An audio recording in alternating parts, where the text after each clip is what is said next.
Hello friends, welcome back cure remedies. दोस्तों, आज की इस वीडियो के जरिए हम डिस्कस करेंगे फाइब्रोएडेनोमा के बारे में, जिसकी वजह से पेशेंट के ब्रेस्ट में, चेस्ट में गांठ हो जाती है। क्या यह गांठ कैंसर हो सकती है?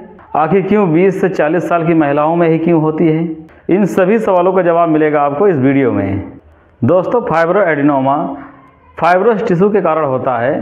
टिश्यू हमारी बॉडी में कई प्रकार के होते हैं, जिसमें से जो फाइब्रोस टिश्यू होते हैं वो ज़्यादातर ब्रेस्ट में पाए जाते हैं। ये ब्रेस्ट में एक जगह इकट्ठा होकर अपना एक स्ट्रक्चर बना लेते हैं, जिसे नॉर्मली हम लोग गिल्टी कहते हैं या गांठ कहते हैं। ये गांठ वैसे तो नॉन कैंसरस होती हैं, इसमें डरने वाली कोई बात नहीं है।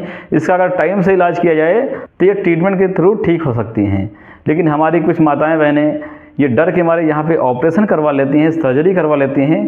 तो यहाँ पे सर्जरी करने से आप बच नहीं सकते, क्योंकि ये फाइब्रोएडेनोमा है, ये दोबारा रीजनरेट हो सकती है, दोबारा गांठ हो सकती है।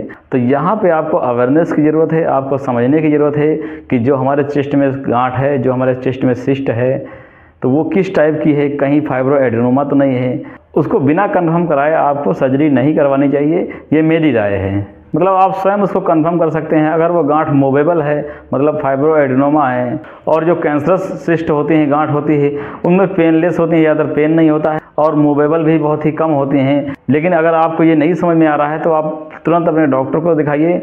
डॉक्टर वहाँ पे कुछ टेस्ट करते हैं, लेकिन उन टेस्ट को करने से पहले वो फिजिकली एग्जामिन करते हैं कि गांठ किस टाइप की है। उसी टाइप से उसका टेस्ट करते हैं। जैसे शुरुआत में वो सोनोग्राफी करते हैं, सोनोग्राफी में उसका साइज और शेप पता चल जाता है कि किस टाइप की गांठ है, कहाँ पे है।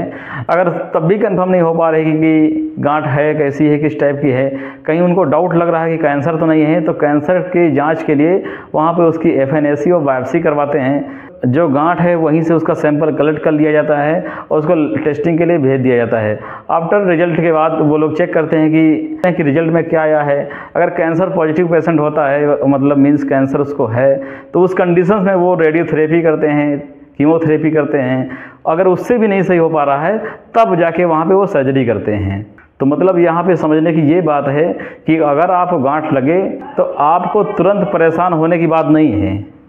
आप पहले अपने नज़दीकी डॉक्टर को दिखाइए, उसका टेस्ट करवाइए। अगर ये फाइब्रोएडेनोमा है तो ये ट्रीटमेंट के थ्रू ठीक हो सकती है। अभी शुरुआत में मैंने ये बताया था कि आप इसको सेल्फ चेक कर सकते हैं। मतलब इसको जब भी आप टच करेंगे तो जो नॉन कैंसरस होती हैं उसमें पेन नहीं होता है, मूवेबल बहुत कम होती हैं। जो फाइब्रोएडेनोमा है वो मूवेबल होती है, थोड़ा सा पेन होता है।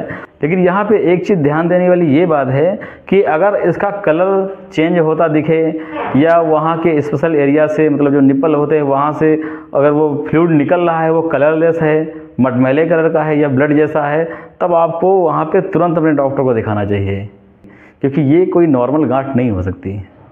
मेरा एक पॉइंट क्लियर हो गया कि जो सिस्ट होती है वो कैंसरस है या नहीं है, उसको हम कैसे चेक कर सकते हैं। अब दूसरा पॉइंट ये था कि आखिर क्यों 20 साल से लेकर 40 साल तक ही महिलाओं में क्यों होती है गांठ। उसका भी एक रीज़न है, क्योंकि ये हार्मोन इम्बैलेंस की वजह से होती है। जब हार्मोन्स चेंज होने लगते हैं, उन कंडीशंस में इसको होने के चांस ज़्यादा होते हैं। क्योंकि जब भी कोई महिला 20 साल से लेकर 40 साल तक के बीच में होती है, इस एज के बीच में उनके हार्मोन्स ज़्यादा एक्टिव होते हैं। और ख़ासकर जो लेडीज़ प्रेग्नेंट होती हैं या दूध पिलाती महिलाएं होती हैं, उन कंडीशन में उनके हार्मोन्स और भी एक्टिव होते हैं। इसलिए ज़्यादातर खतरा उन महिलाओं को ज़्यादा होता है जब वो प्रेग्नेंट होती हैं या लैक्टेशन मदर होती हैं, मतलब दूध पिलाती महिलाएं होती हैं। और भी इसका एक रीज़न है, जो महिलाएं बर्थ कंट्रोल के लिए टेबलेट खाती हैं, मतलब गोली पील से लेती हैं कि उनके बच्चे ना हों, उन कंडीशन में उनके हार्मोन्स इम्बैलेंस होने लगते हैं। उसकी वजह से भी ब्रेस्ट में गांठ बन जाती है। ये भी कहीं ना कहीं एक उसका रीज़न है ब्रेस्ट में सिस्ट होने का। कुछ पेशेंट में ये जेनेटिक चेंज के कारण भी होती हैं, जैसे पेशेंट की मम्मी को था या उनकी दादी को था या उनकी नानी को था, ऐसे करके ये जेनेटिकली चेंज भी देखा गया। जेनेटिक चेंज की वजह से भी गांठ हो सकती हैं, फाइब्रोएडेनोमा हो सकता है। यहाँ पर ट्रीटमेंट मैं आपको नहीं बताऊँगा, क्योंकि यहाँ पे एक स्पेशल डॉक्टर ही इसको ट्रीट करता है। मैं आपको सिर्फ बचाव के बारे में कुछ बता रहा हूँ कि यहाँ पे आपको जो बर्थ कंट्रोल की गोली आप खा रहे थे, पिल्स खा रहे थे, वो अपने आप में नहीं खानी है, आपको सेल्फ मेडिकेट नहीं करनी है। अगर आपको ज़रूरत है तो आप वहाँ पे किसी डॉक्टर के अंडर में ही इसको लें। और फास्ट फूड कम खाएं, जो ऑयली चीज़ें होती हैं उनको ज़्यादा से ज़्यादा कंट्रोल करें।